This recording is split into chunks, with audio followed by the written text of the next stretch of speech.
So the Iranian regime cutting off its own people from the world. Tehran shutting down internet access across the country, silencing dissenters, while state media broadcast mass rallies and chants death to Israel. Our next guest served as Deputy National Security Advisor under President George W. Bush. Meghan O'Sullivan joins us now. Meghan, thanks so much for joining the program. Good morning. Glad to be with you. You know, Meghan, how does the National Information Network work in Iran? So the National Information Network is something that the Iranian regime has been working on for some time.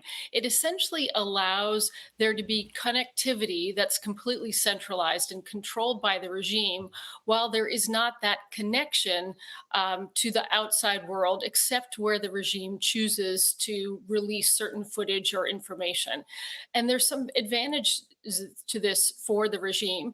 It allows it to have coordination and allows it to potentially run national governance or whatever it needs to do for its own communication without giving access to the Iranian people to communicate to the outside world and to demonstrate to the outside world what they're seeing rather than what the regime wants the world to see.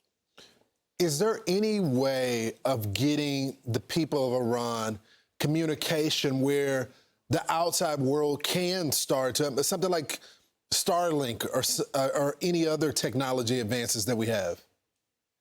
Sure.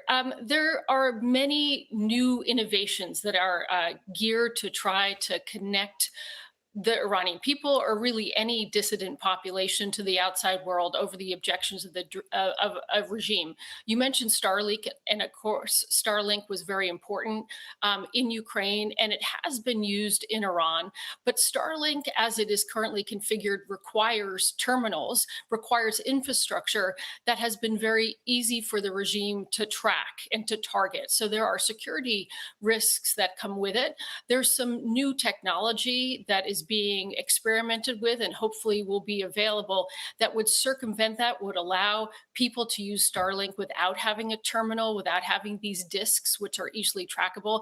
This would be a direct satellite to cell phone, but that currently isn't at a sufficient level of sophistication to provide that. So essentially, Iranians right now are having very sporadic connection to the outside world through VPNs, through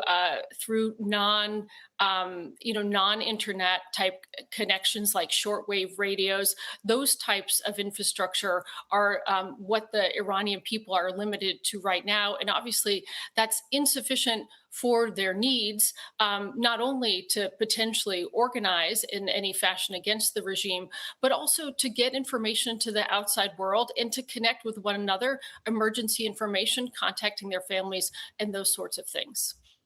Meghan, a wealth of knowledge. Thank you so much for joining the program this morning. Hopefully the people can get the weapons that they need to rise up pretty soon. We'll be monitoring it. Thank you so much.